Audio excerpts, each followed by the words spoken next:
All right, welcome everyone. I'm so pumped to interview Mark Wildman. Today we're going to be talking about clubs, steel mace, and staff in that order, in that configuration.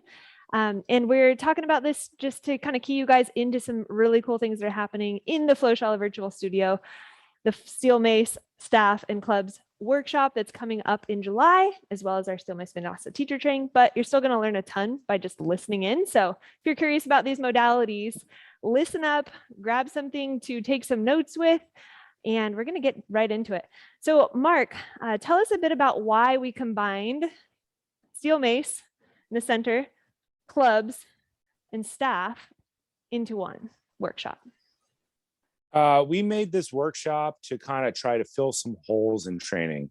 Normally, these things are all taught separately. Club is taught separate from mace, and staff is taught separate from absolutely everything else, with no relation usually to clubs or mace, or at least anywhere I've ever seen in the modern world. In the ancient world, it was taught that way all the time. Think about clubs as being intermediate weights with intermediate levels of complexity. It is probably the absolute best way to get the most in the least amount of time athletically. It fixes problems on accident. All you have to do is do the basics and go up in weight in a progressive way. Mace is a lighter weight for the most part, done with higher levels of complexity. So it's something that's super accessible for most people to work on by themselves alone, to work on stepping patterns, to work on basic human skills. So think about these things in order. Club goes to mace, and then all of these things lead back to the original thing, staff. When you think about staff, think about this as being like kind of the first, maybe / second tool that humans ever used in all of human history from an evolutionary point of view. It could be a rock, it could be a sharp rock, or it could be a stick. It was probably a stick if you follow the 2001 A Space Odyssey idea. It started with a bone and then it went to a longer and longer stick.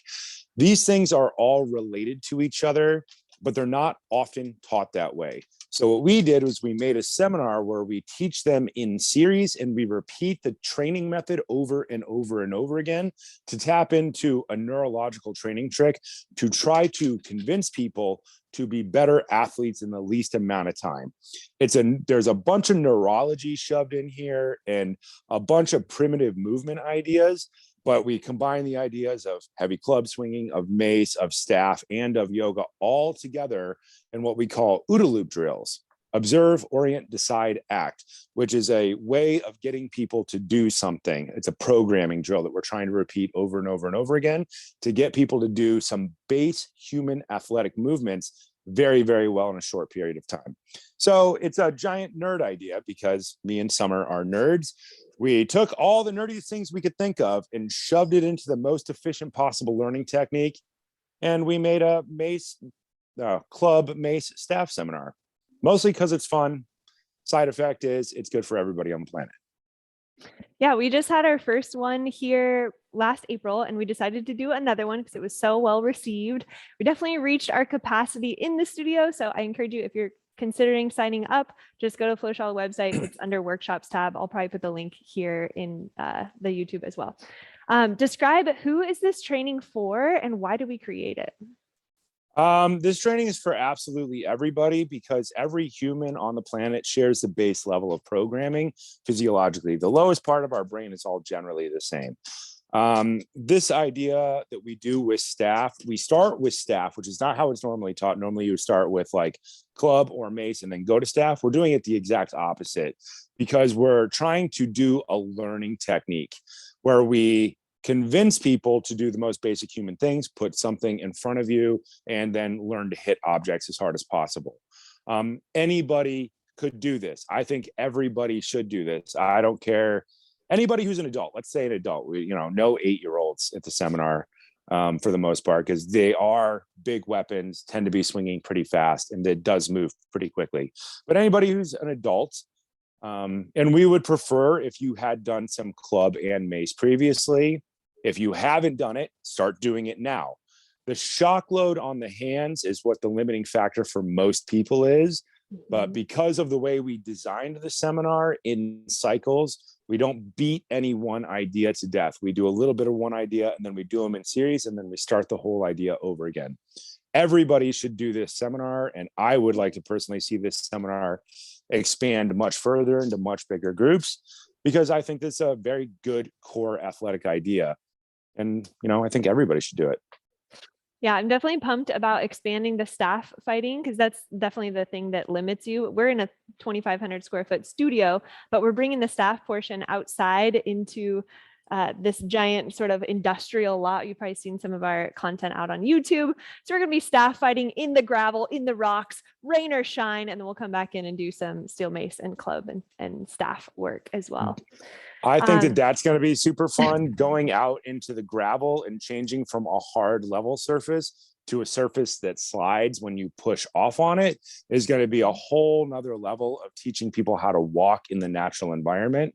I know it sounds weird, but because we are victims of the success of our own society, many people have weird walking patterns, and that has led them to have not great overall health. So by reintroducing these walking patterns and turning patterns in all directions, we originally did the first seminar on hard surfaces, but now that we're going to introduce it onto a less stable surface, it's going to be even more fun. I think it's going to be really fantastic. Yeah, so the advantage of having it in the summertime, we can go to a couple different locations for staff. So we do plan to take you guys out into the beautiful Pacific Northwest so that you're not just stuck in the studio the whole 3 days. So do bring hiking shoes, bring something with great ankle support. You're not going to know exactly where we're going to go. We'll take care of all of that, but just come prepared to have an adventure.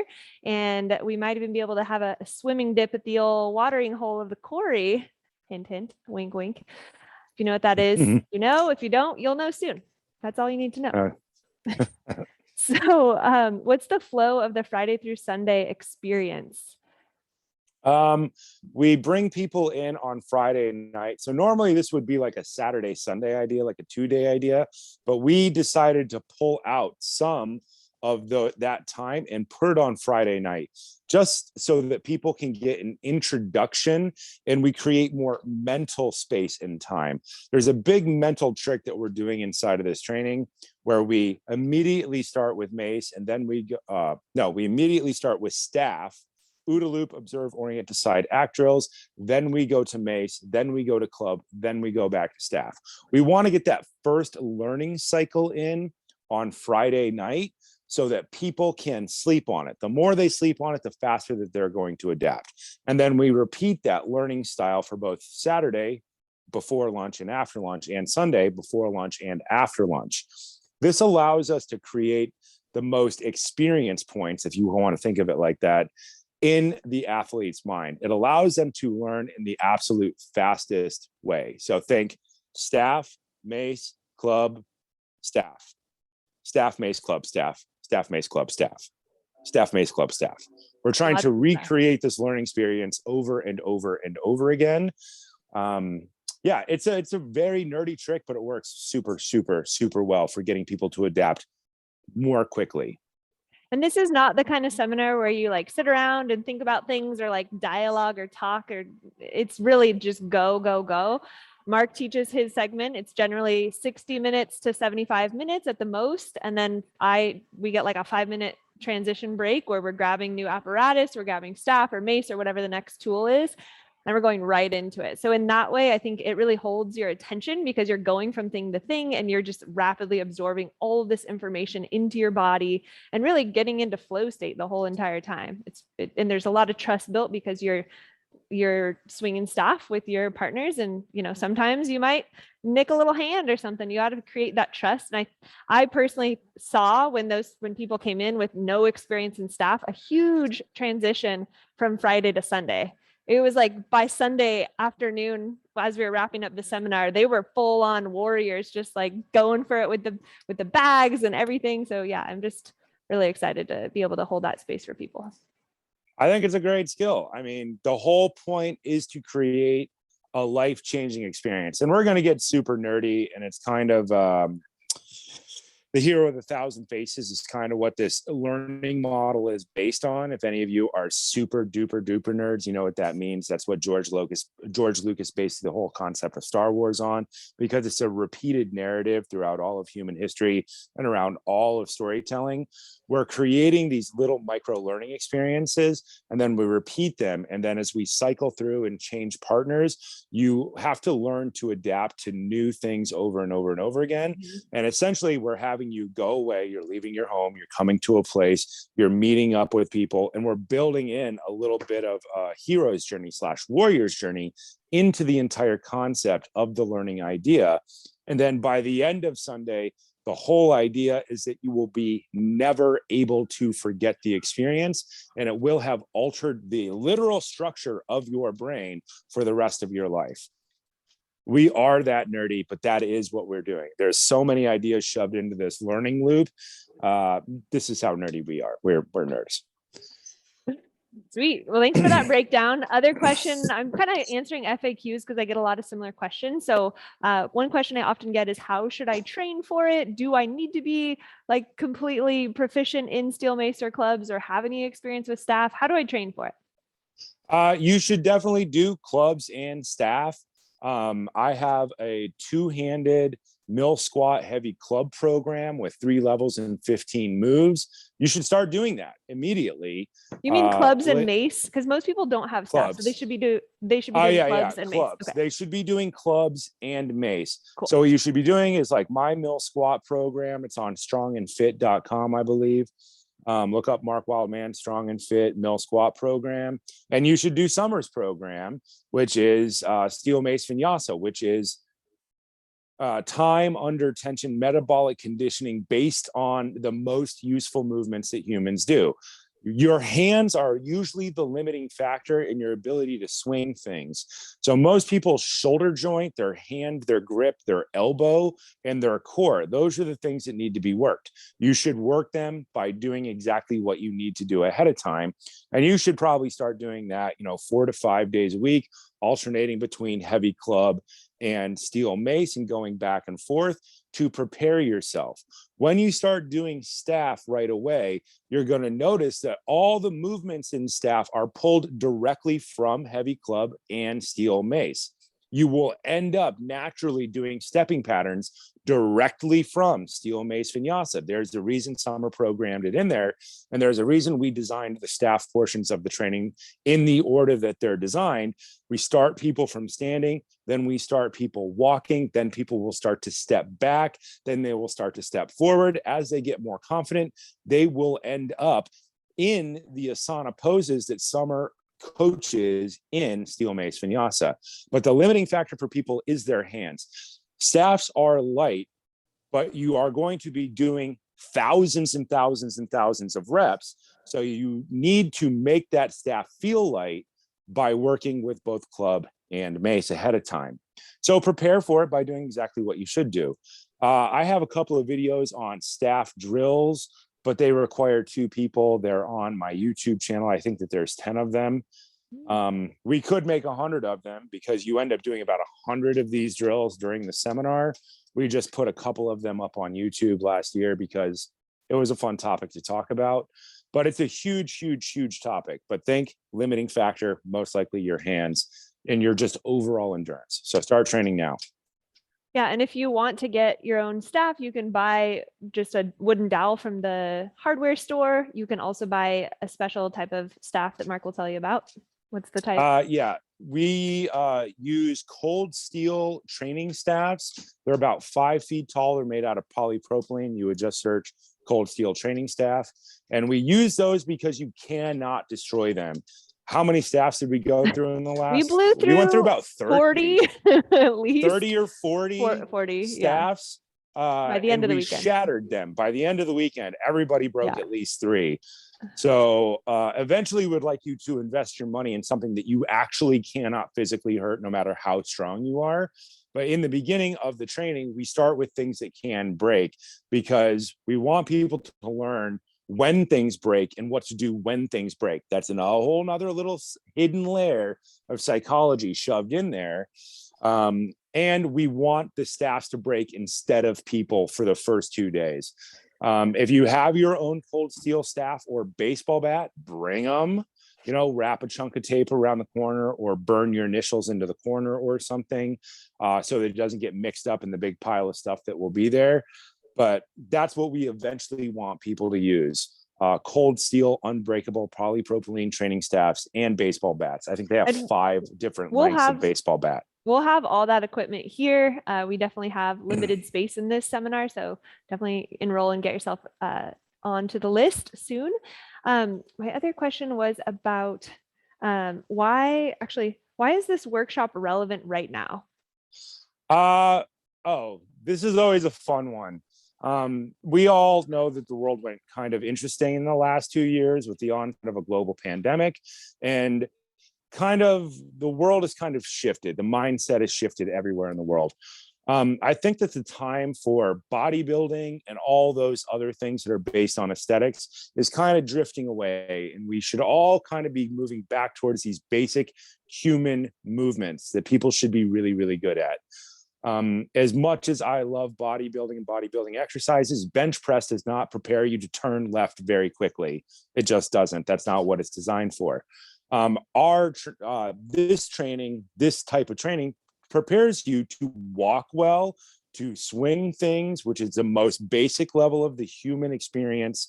It prepares you to do those things, and it builds your fitness level on top of those basic human movements. People will be very surprised at how hard 1 minute of unchoreographed staff drills are, even when they're limited in target or limited in attack. It is very, very, very difficult, but it will show you exactly what human fitness really is based on. It can be based on running, or it's based on this. This idea is the one that is not being taught for the most part. So this is the one we're going to work on. As the world gets a little bit more interesting, let's go back to doing the things that define us and separate humans from everything else on the planet. And let's get really good at doing those things again. Awesome. I wanted to also bring in to the mix our Steel Mace Vinyasa 100-hour teacher training that Mark and I have been co-facilitating for almost 2 years now. I want to just touch on Mark's role in that teacher training. So we've put this together as a way to make coaches become better coaches. And I serve a certain role, and Mark serves a certain role as the head coaches, head faculty on that. So Mark, what is your role in the Steel Mace Vinyasa teacher training? Well, I need to tell everybody what I think your role is first, Sure. because that defines my role. Yeah. So Summer is the super brains. She's the master of all the biotechnics and the kinesiology, wrong word. She's the master of the kinesiology and all these design implementations and all these different types of training that she's working on. My job is to come in and essentially annoy the crap out of the students by asking them questions and then expecting them to give me answers. Nobody gets out of giving me an answer. I will sit there and I will rephrase the question and we will direct it. It's the Socratic method of coaching. And we will get you to come to an answer. And then I will come back and I will repeat certain types of questioning over time to make sure you're understanding and absorbing Summer's material, and that your answer gets shorter and shorter and shorter and shorter. When your answer gets shorter, then we are sure that you have internalized your understanding of the material. So Summer lays out this massive learning level, basically head professor. And think of me as that annoying guy in the corner of the classroom who asks you questions over and over and over again and makes sure that you know what you're talking about. The goal is for you to practice it, to do the nerd part where you learn the design and all the kinesiology from Summer. And then I ask you questions, and then you learn how to explain what you have learned. This comes back to something I learned back in engineering school. I can't remember where this quote is from, but it really changed the way I thought about learning. Is it not a joy to learn and in time show what you have learned? I'm here to make sure you can show what you have learned. Absolutely. And I know for a fact that a lot of the coaches and trainers that come to us, they want to increase their confidence in training with these tools because they don't have as much experience as we do. And so I think that your position in the teacher training is so invaluable because it gets them into critical thinking and feeling and knowing that they're right, because they have to search for that question. They can't like go reference it. Like they have to really know the principles and know what the heck they're talking about. So I think people walk away with that understanding, and that's awesome. Yeah. So I've been a professional coach in a ton of different contexts. And what I did was work on movies. And in movies, the amount of training time you have. We just did a screen share. Keep every talking. day. Keep talking. The amount of time we have every day changes. So what I want coaches to know how to do is to be able to alter the perfect program that they have written in 3 seconds and write a 6-month program in their head, and then be able to communicate it to somebody who's in charge of $100 million within 30 seconds. So somebody's going to come in and ruin your perfect plan, change your resources, change your locations, change your times. I want you to have 3 seconds to process that data and spit out an entirely new plan, which is perfect, in 30 seconds. 3 seconds to think, 30 seconds to explain. So that is where I am trying to get people to in the coaching world. There are many people who are very, very good coaches, but they don't do well with what I call the curveballs. But being a good coach is all about being able to deal with the curveball, a change in resource, a change in location, a change in equipment, or a change in time. Or a change in weather. Or a change in weather. Which happens. So I don't know if you can see my screen here, but I'm just going to walk you guys through where to find this workshop. Just go to flowshala.com, click on this tab here. We got workshops and you've got teacher training. Mark, can you see this? Okay. Yes, I can. Really. So I wanted to show some of our amazing people that came to the last one here. We've got everything you need to know about this workshop is here, including airport, including hotel links, where do I stay, all the things that the FAQs, just read through this because everything's on here. And then here is a sweet little visual of some of our amazing students crushing it with the mace. So yeah, I just wanted to do that quick little thing because I know it's hard sometimes to find things that are important. So that's that. Mark, did you have any final questions for me as we close up our interview? Move to the I know I had a whole pile of them, but I wrote them down. We'll do another one later when I get my questions, because I walked away from my notebook. Sweet. So thanks everyone for tuning in. You can tune into Mark's channel where he's going to be interviewing me, and we're going to post both of these and rally the humans to come out to Flowshala, come practice and train with us in person. And yes, this is a completely in-person only, no virtual options for this. So make the voyage, make the trip, and come train with your coaches. We can't wait to meet you guys. Thanks everyone.